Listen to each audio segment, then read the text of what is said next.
Federal corporate tax was 50% in 1950 when America was great. But today is 13%. Homeless, debt, division. First, just because the effective corporate tax rate was higher in the 1950s, that doesn't mean that the corporate tax rate drives quality of life. Second, I don't think that the average quality of life for everyone in the 1950s was better than quality of life today. Third, it's interesting how this comparison begins in 1950. Wikipedia has a useful graph on the effective corporate tax rate. Look, it is up high in 1950, and it's going down after. But Wikipedia also has an effective corporate tax rate that goes back before 1950. And you can see that the effective corporate tax rate used to be a lot lower, 10% in the 30s, 0% before that. In the early 1940s, the U.S. enacted a series of tax increases, including taxes on corporations and individual income tax, and other things. The taxes had a lot to do with paying for and paying off World War II. Now, I'm no historian, but I think World War II is over. So why shouldn't our taxes be lower again?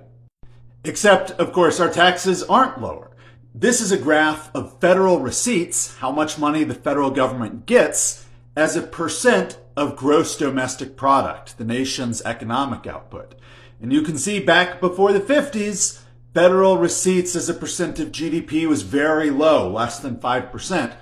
Spikes up for World War II, and yet it never really comes back down. This is a graph of federal net outlays. That is, how much money is going out of the federal government, how much money they're spending as a percentage of GDP over time. You can see the big spike for World War II, but overall the trend is just keeps going up. They're spending more and more money, they're taking in a lot of money in taxes. The government is taking in a lot of money already, and it's spending even more. For example, in fiscal year 22, revenue was about $5 trillion for the federal government, spending about 1.3 trillion of deficit spending, of spending more money than the federal government has. Which, of course, contributes to the massive and growing national debt. All this is to say that you should be very wary when people say that we should raise taxes. Taxes as a percent of GDP are already about as high as they've ever been, and government spending is just out of control. We need more money, spend more. We need more money, spend more. We need more money, spend more, spend more, spend more. At some point, we have to stop the cycle.